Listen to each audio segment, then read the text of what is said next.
Selamat datang kembali. Kita masih ada di chapter 5.1, namun kita sudah belajar tentang perkenalan fungsi. Sekarang kita akan masuk ke dalam pokok bahasan berikutnya. Selanjutnya kita akan berbicara tentang domain dari suatu fungsi. Nah, domain itu tuh apa? Domain itu adalah himpunan asal dari suatu fungsi, ya, atau kumpulan dari nilai-nilai yang bisa dikaitkan ke suatu nilai berdasarkan aturan fungsinya, gitu. Nah, beberapa fungsi domainnya itu adalah semua bilangan real gitu. Namun ada beberapa fungsi domainnya itu hanya sebagian dari bilangan real. Nah, di sini saya akan kasih contoh ya. F(x) sama dengan 1/x ya. Nah, ini adalah fungsi rasional. Nah, ini domainnya apakah semua bilangan real? Enggak ya. Jadi ada beberapa nilai, cuma ada satu nilai sih di bilangan real yang tidak ada di domain, yaitu ketika penyebutnya itu 0 ya.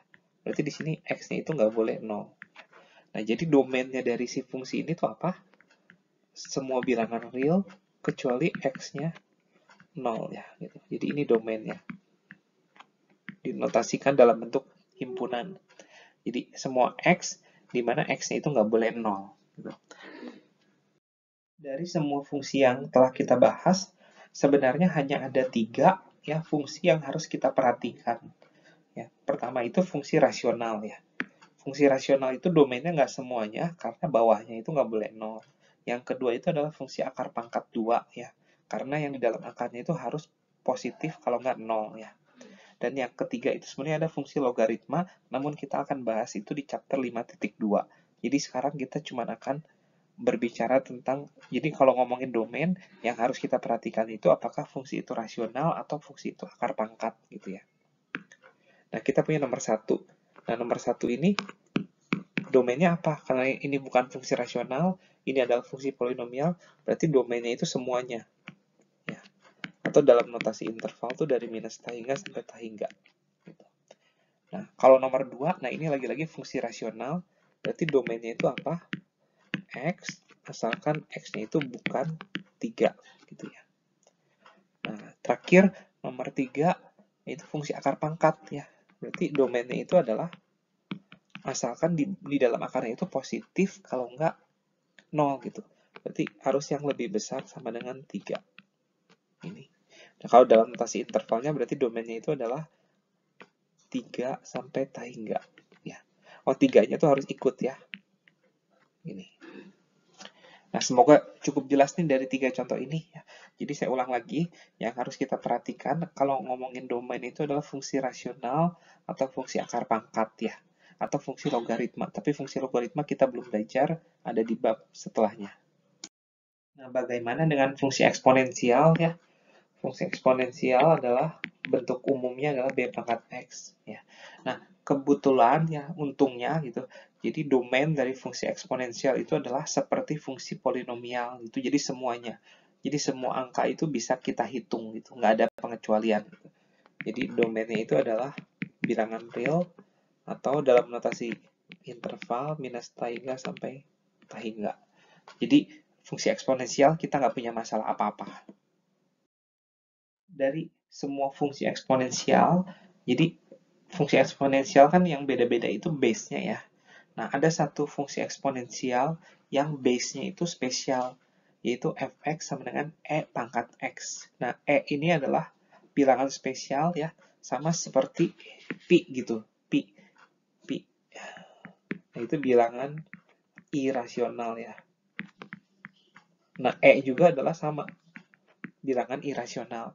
Nilainya itu adalah 2,718281 dan seterusnya, itu nggak akan berhenti-berhenti. Nah, yang menemukan ya jelas ini, yang menemukannya adalah Euler ya. Nah, ini adalah fungsi eksponensial yang agak spesial gitu. Jadi, karena ini sering dipakai untuk memodelkan banyak masalah di dunia nyata. E pangkat X. Ya. Tapi nggak usah pusing dengan E ini. Anggap E ini tuh kayak angka biasa aja, kayak 2 pangkat X, seperti itu gitu. Jadi E itu adalah sebuah angka gitu. Nah, bagaimana mengevaluasi fungsi yang E pangkat X, misalkan F1 gitu ya. Ya berarti E pangkat 1. E pangkat 1 tuh ya E ya, biarkan saja seperti ini E, nggak usah diganti menjadi angka ini gitu. F2 misalkan. Berarti kan F pangkat 2, ya F pangkat 2 ya F pangkat 2, ya biarkan aja, nggak usah pakai kalkulator dipangkatin. Ya biarkan saja. Nah, sekarang kita akan membahas aplikasi dari fungsi eksponensial. Nah, ada 3 aplikasi yang akan saya bahas saat ini, yaitu population model, radioactive decay, dan compound interest.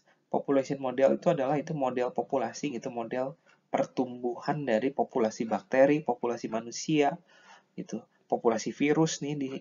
Kemudian radioactive decay adalah peluruhan dari radioaktif, sementara compound interest itu adalah aplikasi dari keuangan, yaitu sistem bunga berbunga. Kita masuk ke aplikasi yang pertama, yaitu population model. Nah, population model ini fungsi rumus dasarnya itu ini nih, ya. Ft sama dengan P0 dikali 2 dipangkatkan T per D. Nah, apa arti dari masing-masing simbol ini?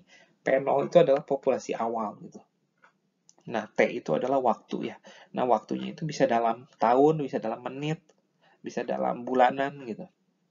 Nah, kalau FT itu adalah populasi pada waktu ke T. Jadi F1 itu populasi pada waktu ke 1 gitu. Jadi kalau T-nya tahun itu, F1 itu populasi pada tahun ke 1.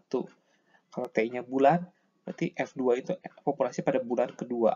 Nah, dan ini ada satu bilangan yang penting juga, yaitu D, yaitu doubling time. Doubling time itu biasanya diberikan di soal, itu adalah waktu di mana, jadi ini adalah waktu di mana populasinya itu jadi 2 kali lipat gitu. Ya. Nah, ini biasanya diberikan di soal. Nah, slide berikutnya kita akan bahas contoh biar lebih jelas. Berikut adalah contohnya, misalkan kita ketahui bahwa di suatu kota nih pada tahun 1990 ya. Nah, ini adalah awalnya nih ya. Jadi kita bisa langsung tulis ya. Diketahuinya apa? Jadi P0-nya adalah 15 juta. 15. Nah, dalam 20 tahun populasinya menjadi 2 kali cepatnya. Berarti D-nya itu 20 tahun. Gitu. Nah, hitunglah populasi kota tersebut pada tahun ini nih. Jadi, kita akan mencari tahu FT saat tahun ini. Ini. Jadi, pada tahun 1990, itu adalah T-nya sama dengan 0. Ya. Berarti, terus dalam 20 tahun nih, dalam 20 tahun tuh berarti 2000, T-nya 20, berarti ini adalah 2010 ya. Ya, ini populasinya jadi 2 kali lipatnya. Jadi, tadinya 15 juta, sekarang jadi 30 juta. Nah, pertanyaannya tahun ini nih. Tahun ini tahun 2020. Berarti ini T30 ya. Nah, T30 ini berapa nih? Ya, berapa populasinya? Nah, kita coba jawab ya. Kita langsung pakai rumusnya. Ft sama dengan P0 2 dipangkatin T per D. Kita substitusikan semua nilainya ya. P0-nya kan tahu yaitu 15. 2 dipangkatin T per D. D-nya itu adalah waktu doubling time ya. Jadi 2 dalam 20 tahun. Berarti, nah F30, yang ditanyakan F30-nya nih. Ya. 2 dipangkatin 30 per 2. Per 20 ya. 2 dipangkatin 3 per 2 nih. Nah, ini bisa kita hitung pakai kalkulator. Nilainya adalah